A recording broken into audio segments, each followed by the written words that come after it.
Boa noite, queridos companheiros. Aqui estamos hoje, de retorno aos nossos estudos, dia 12 de agosto de 2023, na Casa Espírita Cristã, nossa casa do coração, que nos abriga a fé.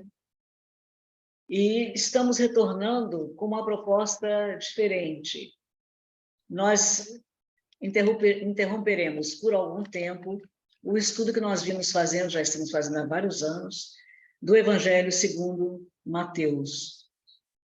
E sobre vários assuntos, na sequência, nós estamos atualmente no capítulo 12, mas a nossa diretoria nos solicitou que nós fizéssemos um estudo específico, que a nossa Casa Espírita anualmente apresenta as Semanas de Estudos Espíritas. Nós já estamos na 10ª edição.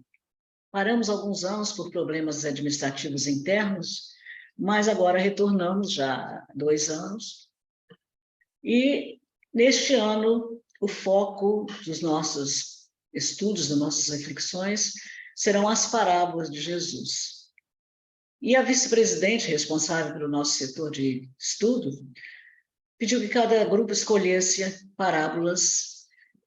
E nós estamos nos baseando no livro Parábolas Terapêuticas, de Alírio Cerqueira. Inclusive, essa parábola que nós escolhemos está no volume 2. Nós vamos, então, a partir de hoje, fazer o estudo mais minucioso dessa parábola. A nossa Semana de Estudos Espíritas acontecerá do dia 22 ao dia 29 de outubro. E até lá nós estaremos estudando essa parábola. Nós vamos, então, compartilhar a tela aqui para que nós possamos...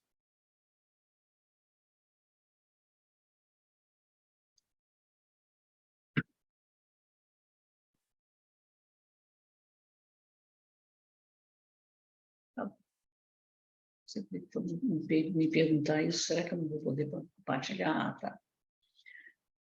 Então, não está lá, deixa eu botar lá e botar lá disponível. Tá bom?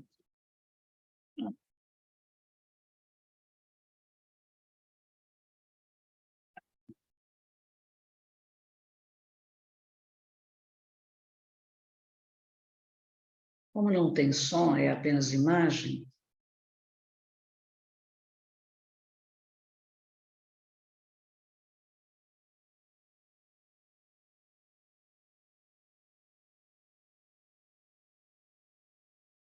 hoje vocês não vão estar aqui disponíveis. O que você está querendo? Botar... não tem. Não tem. Estou colocando botar, como não tem ninguém presente, não tem ninguém para botar. Não, tá certo, tá certo. Então, nós vamos aqui, gente, começar. Ok. Parábola dos trabalhadores da última hora. 10ª Semana de Estudos Espíritas, CES, de 22 a 28. Eu falei 29, mas é 28, do 10 de 2023. Apresentação pelo Grupo de Estudos do Evangelho, que nós chamamos carinhosamente de Mildinho, né? E copiando a Luiz Elias. E vamos, então, passar aqui a primeira figura, que eu consegui essa figura mostrando que era, ao mesmo tempo que é o chefe de família, né? O dono das terras, o próprio Jesus se colocando na posição de dono das terras, né? Então, aqui está o livro, esse aqui é o livro, boa noite. Esse aqui é o livro Parábolas Terapêuticas, é o volume 2, tá? Dá para vocês verem ali, volume 2? Não sei se dá. Alírio de Cerqueira Filho, Parábolas Terapêuticas, série Estudo Transpessoal do Evangelho. Então, começa essa parábola, olha só, eu fiz um pouquinho diferente. Essa parábola não é a que ele colocou. A que ele colocou, eu não sei de qual fonte ele tirou. Mas eu preferi, pelo menos neste momento, utilizar a parábola conforme consta no livro na tradução de Haroldo dos Dias, do Novo Testamento. Então, mais tarde, quando o Arílio Cerqueira for fazer os comentários, vocês vão ver que determinadas partes têm um pouquinho diferente, porque a tradução ele usou de outra fonte da Bíblia, do Novo Testamento. Pois o reino do céu é semelhante ao homem, senhor de casa, que saiu ao raiar do dia a assalariar trabalhadores para a sua vinha. Depois de ajustar com os trabalhadores 1 denário por dia, depois nós vamos ver todos esses detalhes, os enviou para a sua vinha.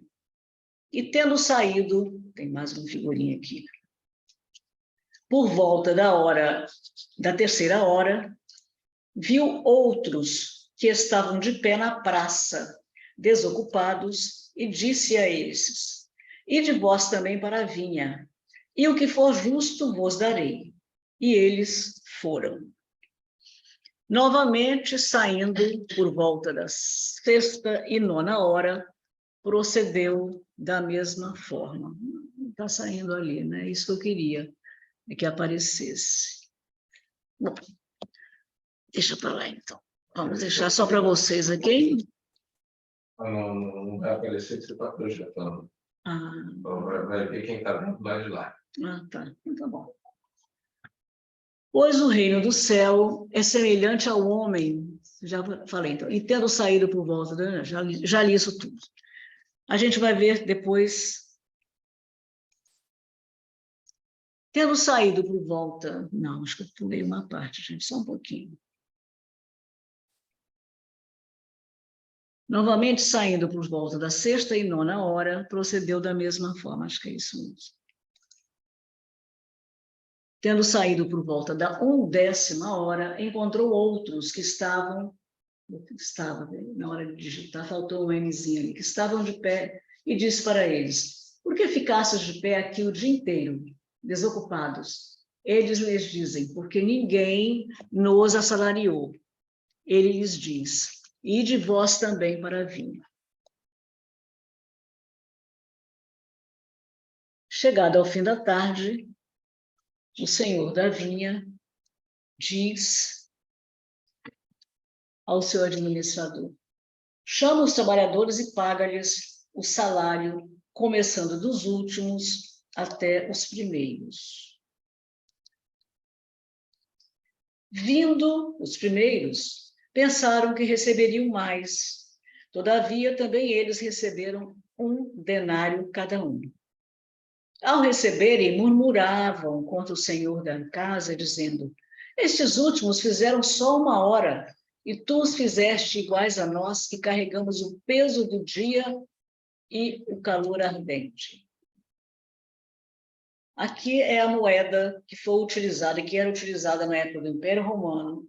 Eu já mostrei em outras oportunidades que eu já dei a palestra aqui, né, sobre esse assunto, que é a cabeça de Tibério César, um denário romano. Essa moeda era específica para se pagar ao trabalhador por 1 dia de trabalho. Se o cara trabalhasse 10 dias, ganhava cada dia uma moeda dessa, 10 moedas dessa de 1 denário. Tibério César é aquele imperador da época da morte de Jesus. Ele era filho adotivo do Augusto César, Caio Otaviano Augusto César, que foi o imperador da época em que nasceu Jesus. Quem o sucedeu ao Augusto foi o Tibério César, que é considerado assim um imperador. O Augusto, o pai dele, era tranquilo, ele foi talvez escolhido até porque tinha tido alguns problemas, mas ele era mais tranquilo. Na sua época, Roma floresceu, todo o Império Romano floresceu, muitos poetas, aí surgiram muitos arquitetos, construtores, todas aquelas obras de arte que a maioria das quais hoje está em ruínas, né? Enfim, Roma ficou muito linda, e a própria vibração da cidade de Roma e do Império, de uma certa maneira, estava um tanto mais tranquila, contrariamente ao que era, porque os romanos sendo conquistados, todos aqueles povos eram revoltados e eles mesmo maltratavam muito os povos conquistados. E essa época, porque Jesus estava nascendo, a espiritualidade promoveu um clima de mais tranquilidade, mais paz. Mas já na época da morte de Jesus, Tibério César era considerado um imperador muito cruel. E aí ele pagou um denário para cada trabalhador.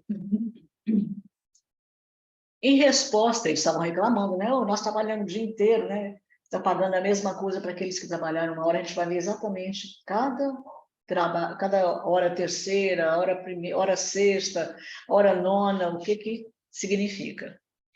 Em resposta, disse, né, o senhor da vinha a um deles: companheiro, não estou sendo injusto contigo.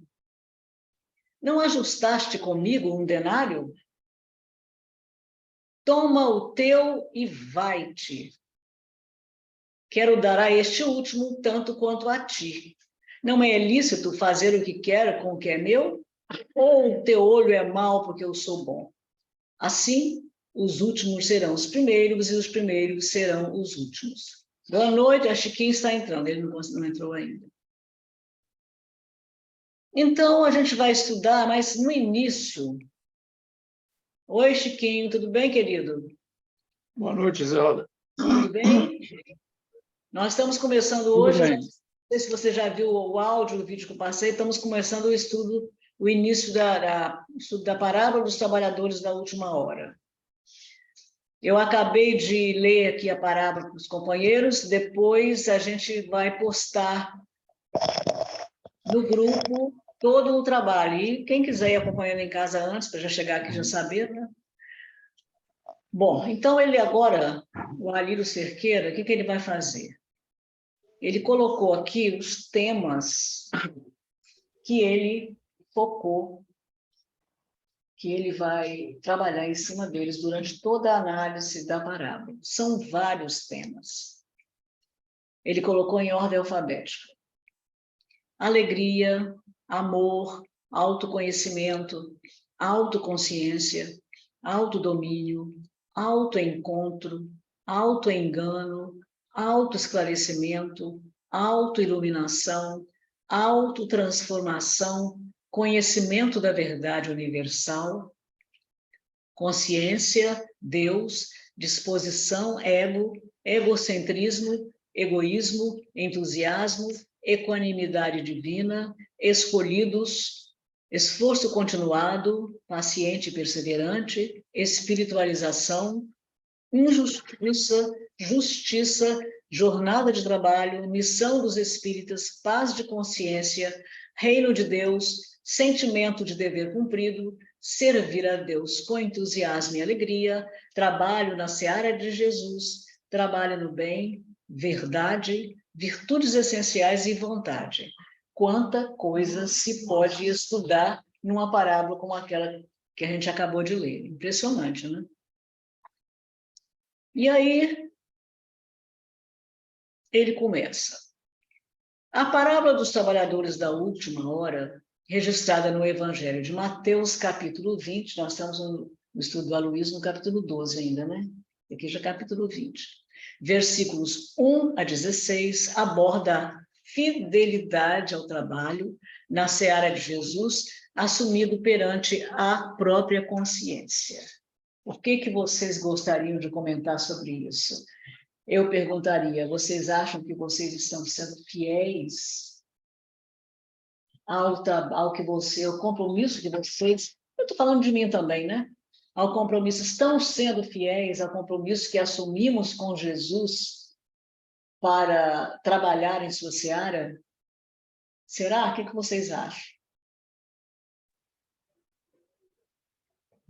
Bom, eu acho que, diante das deficiências que a gente traz, morais, né, a gente, eu acho que está num trabalho primeiro de burilamento, né, de melhoria, para que aí a gente assuma realmente um trabalho com Jesus, Isso não quer dizer que também a gente também não seja um trabalho, né? É um trabalho conosco mesmo, em primeiro lugar. Diz os espíritos, no livro dos espíritos, quando são perguntados sobre o trabalho, eles dizem a resposta: toda obrigação útil é trabalho. E eles não especificam que obrigação. Pode ser a nossa própria obrigação de manter o nosso corpo físico saudável, de fazer a asepsia do nosso corpo, isso é uma ocupação útil. De consultar o médico para manter a nossa saúde física, que vai nos ajudar a manter a nossa saúde mental. Ou, ao contrário, buscar manter a nossa saúde mental lendo obras construtivas, tendo conversas construtivas com as pessoas que a gente ama, buscando trabalhar o nosso eu. Né? Tudo isso, gente, é ocupação útil. E a ocupação da casa, de você manter o ambiente onde você reside limpo, tranquilo, isso tudo é ocupação útil. Ocupação útil na seara do Jesus, o trabalho da seara de Jesus, é tudo isso. Não quer dizer que o trabalho é só aquele que você vai... Óbvio que o máximo é a caridade, né?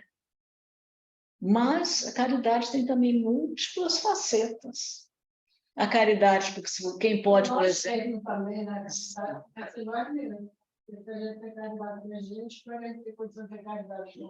Exatamente. Mas, por exemplo, se você tem condição de ter... Hoje em dia, nós estamos chegando quase que a um patamar lá dos Estados Unidos, né, que as pessoas não têm colaboradores domésticos, né, porque é muito caro. Mas quem tem, sabe tratar com gentileza, com consideração, com respeito, cumprindo o que está escrito na lei de assinar a carteira da pessoa, ajudá-la de todas as formas possíveis. Você está cumprindo com sua obrigação moral de tratar bem as pessoas com as quais você convive, até dentro da sua casa, sua mãe, seus irmãos, né? Seu marido, sua esposa, seus filhos. Isso aí tudo é trabalho na seara de Jesus. É óbvio que existem aquelas missões mais espinhosas, né?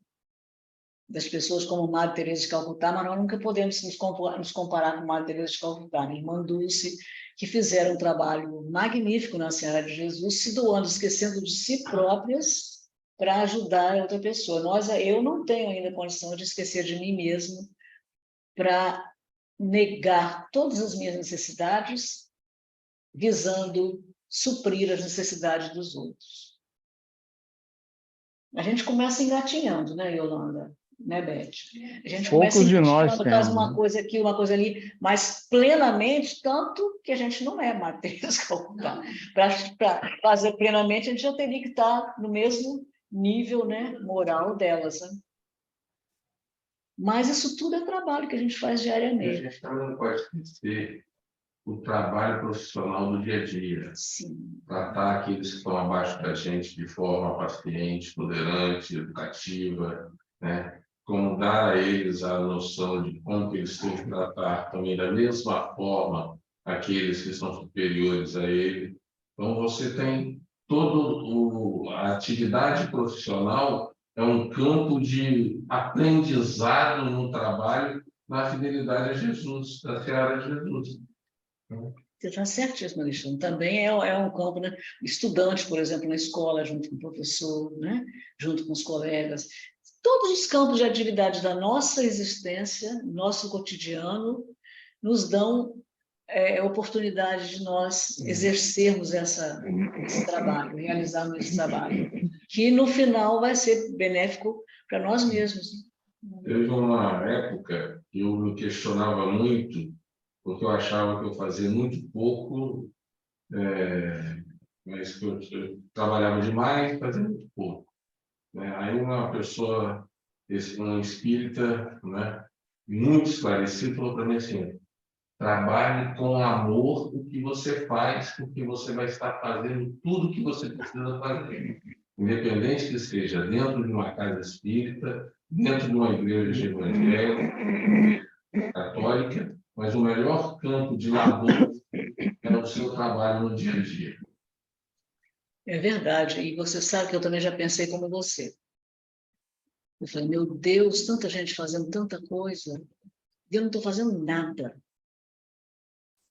Eu acho que eu precisava fazer alguma coisa a mais. Aí alguém me falou assim, você faz o que você pode.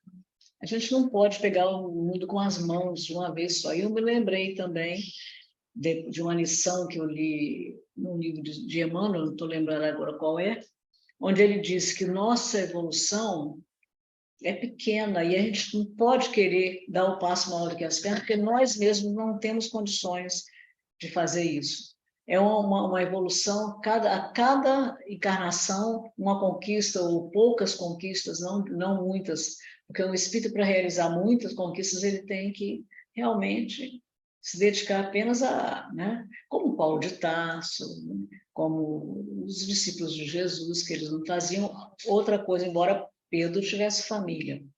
Mas, de um modo geral, eles, e Pedro, acho que o Simão também tinha família, Filipe, inclusive tem uma passagem do Paulo Estevam que fala, a filha de Filipe foi procurar por ele, mas, de um modo geral, ele se dedicava, até porque, antigamente, isso já ainda vigora, mas está mudando, as mulheres, o único trabalho delas era o trabalho doméstico, né? Quem fazia outros trabalhos, outras atividades, eram os homens. Então, os homens podiam se dedicar mais porque a casa deles estava resguardada por suas esposas, suas filhas, etc. Então, tudo também depende muito de uma época, de um contexto, de uma cultura. Há países em que a religião é que manda, né? Ela tem um papel de justiça, de religião e de justiça, como antigamente, na época dos judeus, né? Os judeus não apenas administravam a própria religião, mas também toda a justiça, toda a condenação, todo o julgamento que era feito pelos próprios detentores desse poder junto ao Sinédrio, né? E algumas religiões ainda têm isso, né? Nós ainda já conseguimos dividir, né? Religião é uma coisa, justiça para julgar os atos humanos é outra, independente da religião. A religião está programando a espiritualidade, a ajudar o próximo, a sua conexão com o alto. Justiça é mais voltada para os homens, embora a justiça divina também exista, mas essa já é outro patamar e a gente sabe que está sendo julgado por nossos atos, independente de onde estivermos, quem somos, com quem estamos, onde nascemos, como vivemos, nosso nível social, tudo. Deus é um só para todos, né? Ele não faz diferença, graças a Ele. E dentro dessa fidelidade ao trabalho na Seara de Jesus, também não podemos esquecer que nós trazemos esse trabalho, essa fidelidade, esse compromisso com o trabalho na Seara de Jesus, como você falou aí, nas nossas relações, né?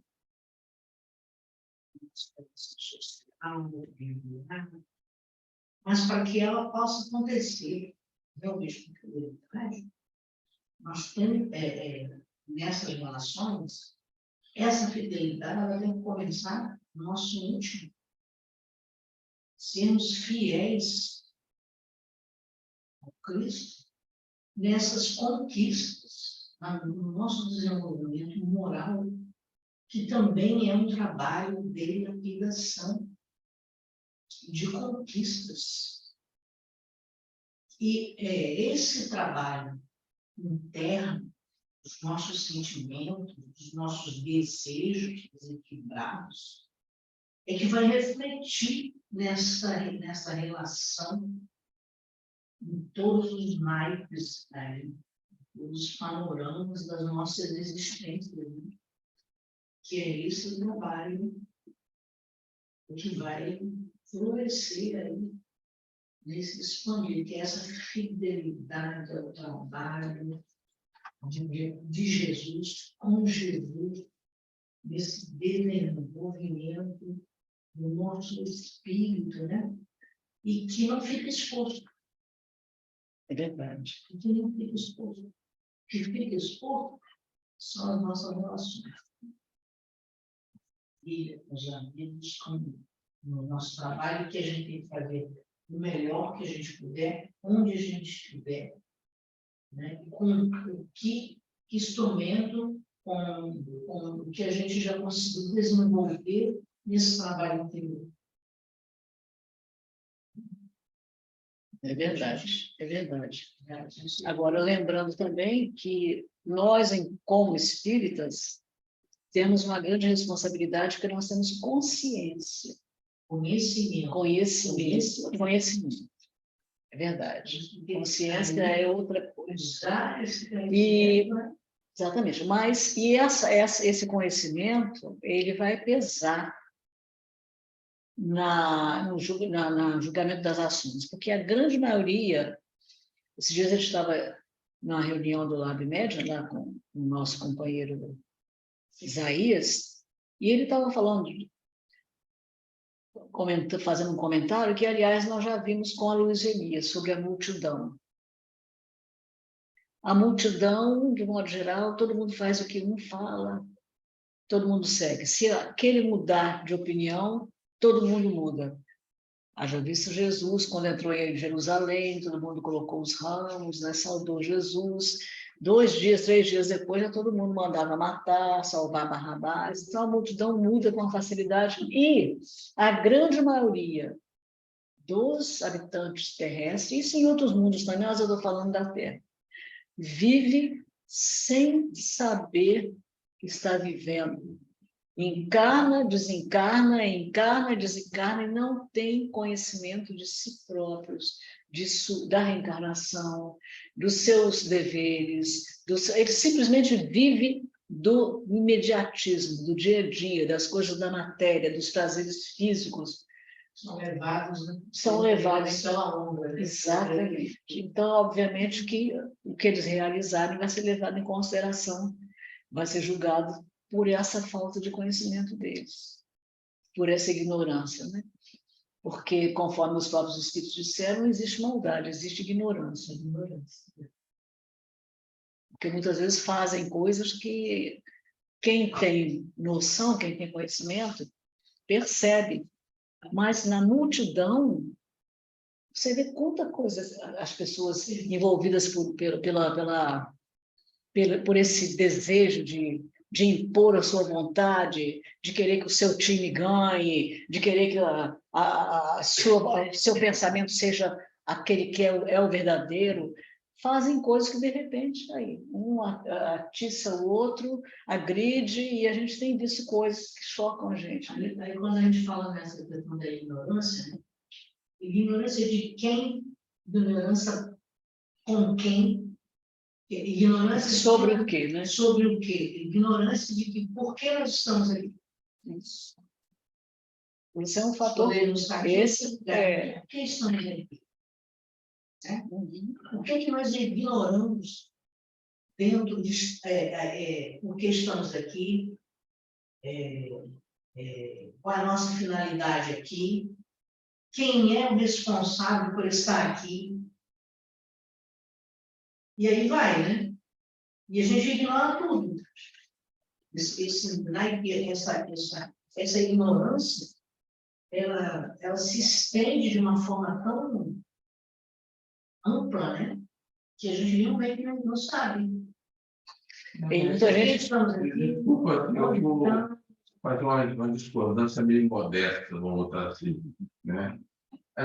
Vamos ver assim, a necessidade que nós temos de buscar conhecimento é completamente diferente em cada alma, em cada espírito existente, né? Cada um vai ter seu tempo. Nós temos maiores responsabilidades porque temos maiores conhecimentos, mas tem gente que não tem conhecimento nenhum e que faz muito, e que às vezes faz muito mais que nós que temos conhecimento. Com certeza. Né? E aí a gente vai falar porque ela tem que esperar o conhecimento chegar para fazer a ação? Não, né? A própria caridade está no ato de fazer, né? Então, às vezes, você, vamos dizer assim, é quase como se fosse um trabalho de autodidata, né?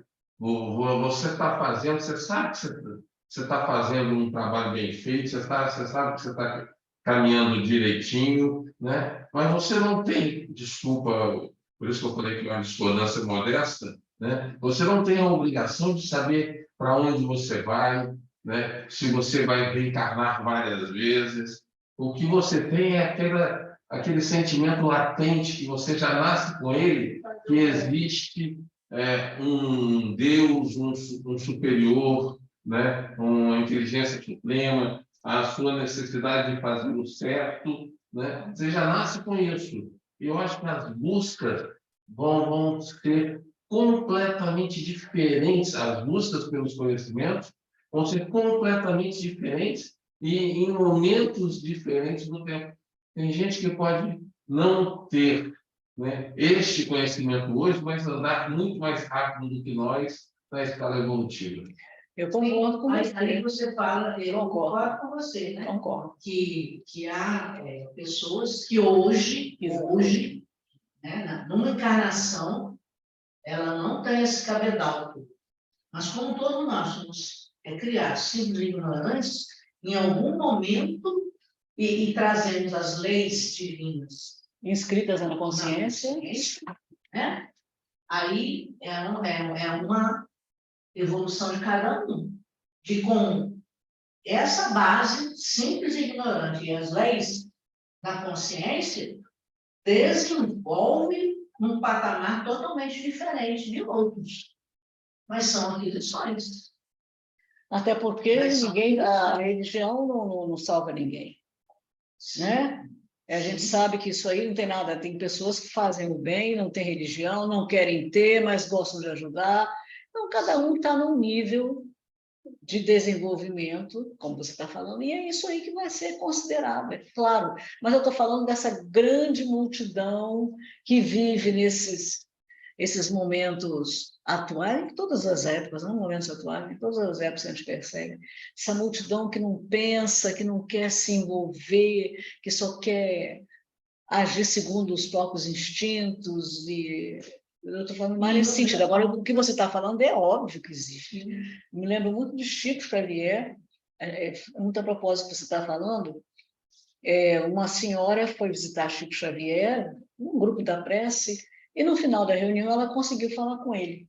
E ela chegou e disse, ai, Chico, eu estou tão triste. Por quê? Meu marido, mas o que tem seu marido?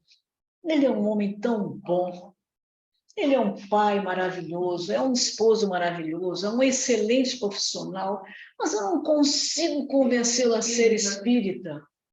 Aí Chico falou assim, mas se ele já é isso tudo, por que precisa ser espírita? O que vai mudar no conceito dele, nas realizações dele, no comportamento dele? Nada. Aí ela...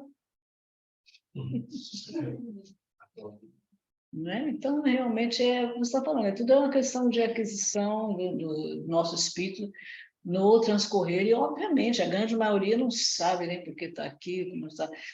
Tem gente que fala assim, eu não pedi para nascer, eu não sei por que eu estou nessa família, não é a minha família, eu não tenho nada a ver com ninguém, né? A gente vê tantos comentários, mas nós sabemos que Deus, né, Jesus, coloca todo mundo em nós próprios, né, gente? Não lembramos de nada, graças a Deus, nós não lembramos de nada, mas muitos de nós pedimos, né, para vir junto àqueles espíritos com os quais hoje a gente não consegue se afinizar. Mas pedimos de propósito para ver se conseguimos vencer. Vamos lá, a maioria de nós... Vencer a barreira. São poucos que vêm assim por missão ou por uma expiação imposta. Em todo um planejamento pessoal encarnatório. É verdade. Então não é falta de conhecimento.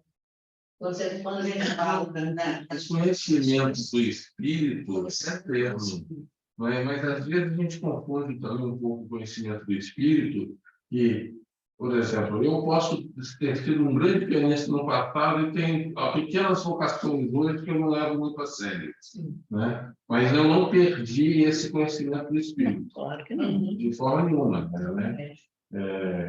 ele é crescente e evolutivo, vamos botar assim, né? Mas o conhecimento na vida física é limitado, né? Se você veio por uma encarnação de aprendizado junto com uma família que talvez você não tenha tido boas experiências no passado, talvez você obter conhecimento na Terra seja muito mais difícil do que aquele que vem de uma família que anda direitinha, que tem uma correlação grande, e aí sucessivamente. Então, eu de maneira alguma, eu falo que a gente não tem conhecimento todo dia entrando na gente, né? Mas a temporalidade dessa entrada de conhecimento é diferenciada de um para um em relação às experiências, em relação ao, vamos botar assim, uma parte bem terrena, ao seu dia a dia, né? O tempo entre você acordar e você dormir de cada um traz experiências completamente distintas, né? E que podem fazer com que essa pessoa avance mais rápido ou avance mais devagar, ou até mesmo fique paradinha, né? Durante um determinado período de tempo. A vida ensina, né? E às vezes a pessoa aprende à custa de luta, de sofrimento, de dificuldades, né? E fica adquire mais conhecimento, independente de ser, vamos dizer, conhecimento acadêmico, né? Mas adquire muito mais experiência, como você está falando aí, por causa do sofrimento, da dificuldade, da dor, né? Que vai marcando a pessoa e a pessoa vai observando, vai percebendo, aquilo vai enriquecendo ela por dentro. É muito interessante. E aí que surge a sabedoria. A sabedoria é a aquisição.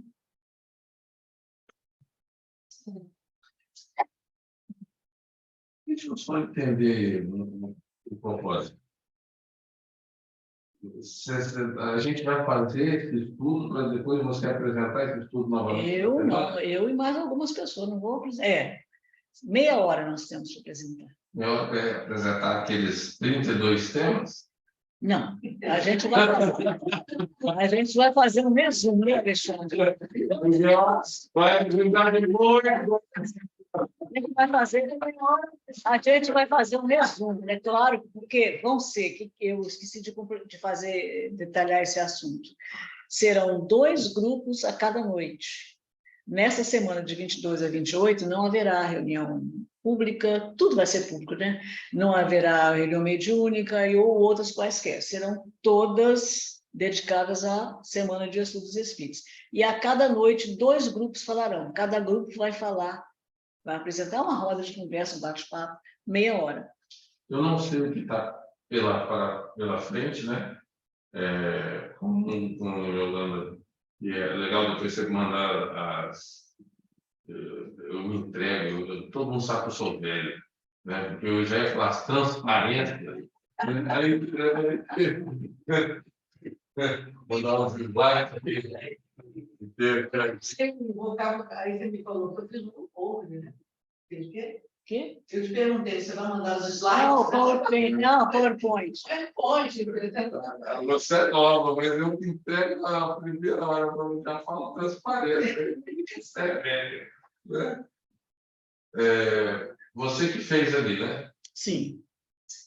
Eu sugeriria para você também grifar a palavra trabalho, porque é importante que a gente conceitue o trabalho para as pessoas entenderem que não é simplesmente, né, a amplitude, não é simplesmente um trabalho de ir à vinha, né? E sim um trabalho de ajudar o próximo, um trabalho de ser cuidador, um trabalho dentro de casa, um trabalho junto aos parentes, um trabalho junto às pessoas aflitas, na rua, no ambiente doméstico.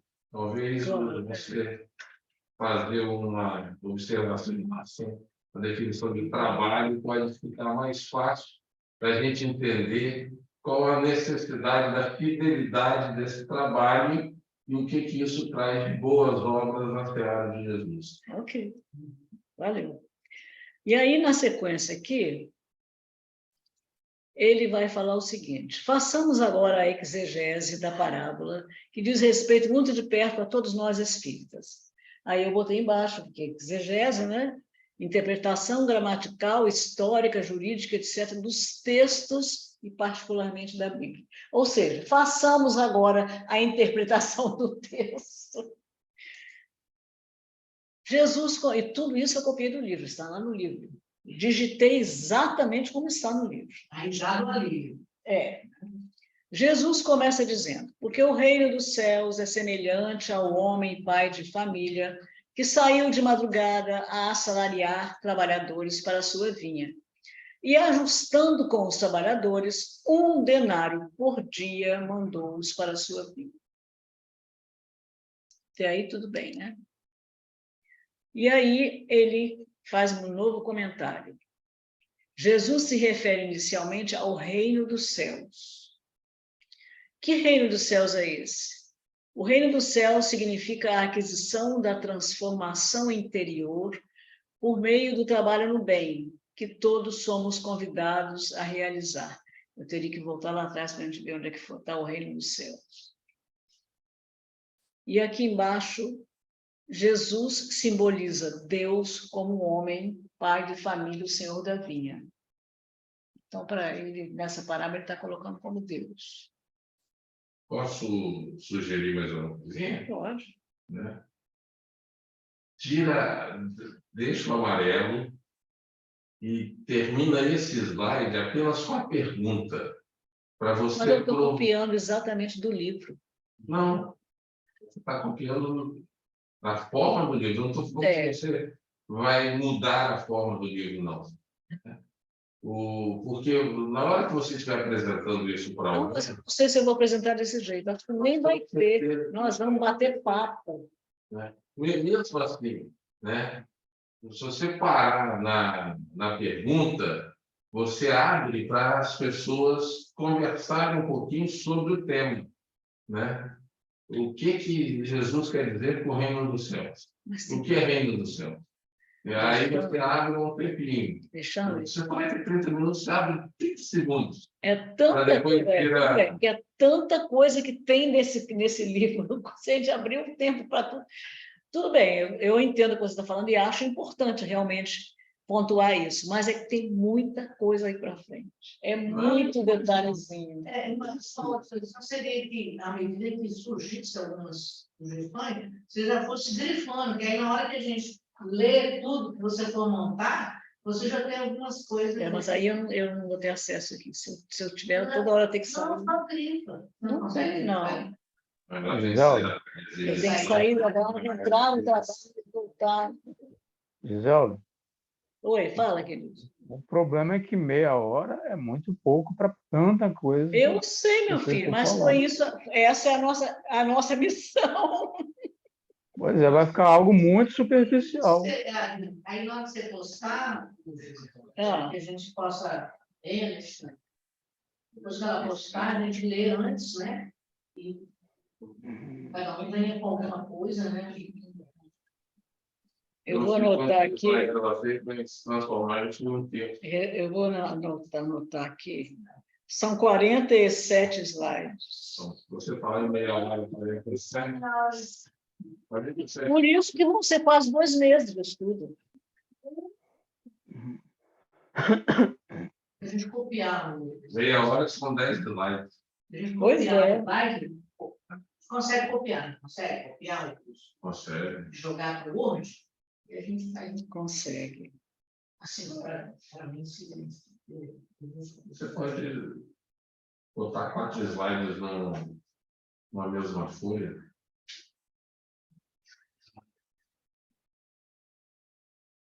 Eu vou ver se eu consigo, porque você não tem. tem. Outra coisa, isso é só para espíritas? Mas para o pessoal que está aí, acho que qualquer pessoa pode vir, não é. A gente vai apresentar no salão, porque. Mas eu acho que vai ser na semana, acho que não é só para espírita. Não. No primeiro slide, você termina ele falando que para nós espíritas. Porque está no livro, meu filho, mas. Vamos prosseguir. Dentro da casa espírita, né? Exatamente. Mas acho que qualquer pessoa, gente. Bom, esse homem, pai de família, né, o senhor da terra, sai para assalariar trabalhadores para a sua vinha, simbolizando o trabalho no bem na vinha, isto é, no planeta inteiro. Como nós já discutimos, como Alexandre já bem colocou, em todas as circunstâncias da vida, no planeta inteiro. Então, essa parábola, obviamente, não está destinada apenas, no caso, né, a espíritos, até porque quando ela foi passada por Jesus, eram judeus que viviam na época, e ele estava destinando essas parábolas para os judeus, e mais tarde, quem teve acesso a ela foram os gentios, né, que Paulo de Tarso levou o evangelho para o conhecimento dos gentios. Muito bem feito, porque ele percebeu que os judeus estavam tomando conta de Israel, estavam atacando muito a Casa do Caminho, e ele falou, pensou, né? Se essa casa, a Casa do Caminho, que é atualmente, que era, né, o centro do cristianismo nascente na época em Israel, foi destruída, cadê o evangelho? Cadê os ensinamentos de Jesus? E ele então propôs, fez uma reunião com Pedro, João, Tiago, Barnabé, que estava fazendo com ele as viagens, as primeiras viagens, e outros trabalhadores, propôs divulgarem esse trabalho de Jesus por outras regiões, para que outras pessoas pudessem ter acesso a esse conhecimento tão importante.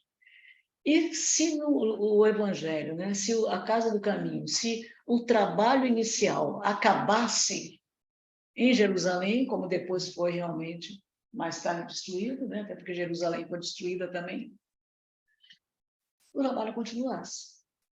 E aí ele levou para toda aquela parte da Ásia, né, uma parte da Europa, Grécia, Síria, Turquia, as ilhas, né, de Malta, Sicília, tudo, porque ele levou para tudo, foi para lá para Patmos, para onde o João Evangelista foi exilado, né, em Patmos, toda aquela região ali foi fundando igrejas e mais igrejas e, obviamente, espalhando o conhecimento e a prática, principalmente, que o mais importante, não é do que o conhecimento, é a prática do evangelho por toda aquela região.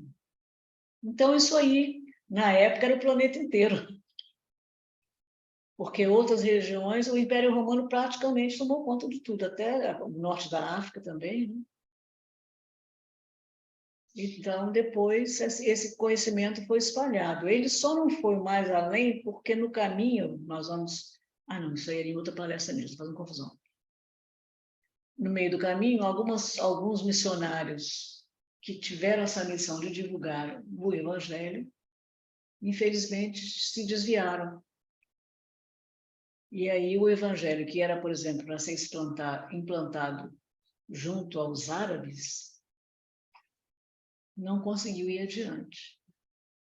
E aí, mas a gente sabe que um dia, Emmanuel fala lá, a Caminho da Luz, o Evangelho será implantado no mundo inteiro. O Evangelho é o nome que a gente dá à Boa Nova, mas seria a lei de Deus será implantada no mundo inteiro. Porque muita gente acha que tem a lei de Deus, mas não tem. Tem a religião, a prática, os dogmas. A lei de Deus independe de religião. É a prática do bem, a prática do amor. Eu acho que a gente vai parar hoje por aqui. Deixa eu ver o que tem mais para frente. Assim, o homem combina com os trabalhadores da primeira hora um denário. Depois ele vai explicar o que é a primeira hora. E a gente vai ver que, de acordo com os judeus, eles consideravam um dia a partir das 6 horas da noite. Aí tinha toda a madrugada, de 3 em 3 horas era uma jornada. Depois, às 6 horas da manhã, começava o dia de trabalho, que era a primeira hora, 6 horas da manhã. A terceira hora era 9 horas da manhã. A sexta hora era meio-dia. A nona hora, 3 horas da tarde. E nesse meio tempo, outros, né? A 1ª hora que ele fala lá era 5 horas da tarde, que foi o último momento que ele chamou os trabalhadores. Encerrando o expediente às 18 horas, ele chamou gente para trabalhar a partir de 5 horas, 17 horas. Por isso que os outros ficaram revoltados, porque ele pagou o mesmo dinheiro para aqueles que trabalharam desde 6 horas da manhã até as 18, 12 horas de trabalho, e para aqueles que trabalharam apenas 1 hora. Se fosse no Brasil, no segundo dia, estava todo mundo só disposto às 5 horas da tarde. Só ia aparecer para trabalhar às 5 horas. Acordava meio-dia. Então, o importante é isso. Ele combinou, ele acordou os trabalhadores que ele pagaria um denário. Ele não falou, ó, quem trabalhar mais cedo, mais tempo, eu vou pagar mais. Não. Eu vou pagar a todos um denário pelo dia de trabalho. O dia é a hora de trabalho, que seja. Na verdade, se você observar direitinho a tábua, ele combina um denário apenas da primeira hora. Das horas seguintes, ele combina o que for justo. O que for justo. Ele foi injusto, né? No caso, está falando da injustiça, não? Não. Depois ele vai explicar direitinho. Isso aí eu vou parar aqui só para fechar essa página. E saindo perto da hora terceira, que é 9 horas da manhã, viu outros que estavam ansiosos na praça e disse-lhes: ide vós também, para vir e dar-vos-ei o que for justo. E eles foram. Então, eu vou ver, Yolanda, se eu consigo, mas não sei se pode, mas não consigo. O máximo que eu poderia é transformar isso aqui no Word, não vai dar, não. Eu teria que ir de página por página. Vamos ver o que eu posso fazer. Os primeiros trabalhadores acharam pouco, né? Os primeiros acharam pouco, porque eles trabalharam de 6 horas da manhã às 6 horas da noite. E aí eles acharam que não era, não mereciam mais, né?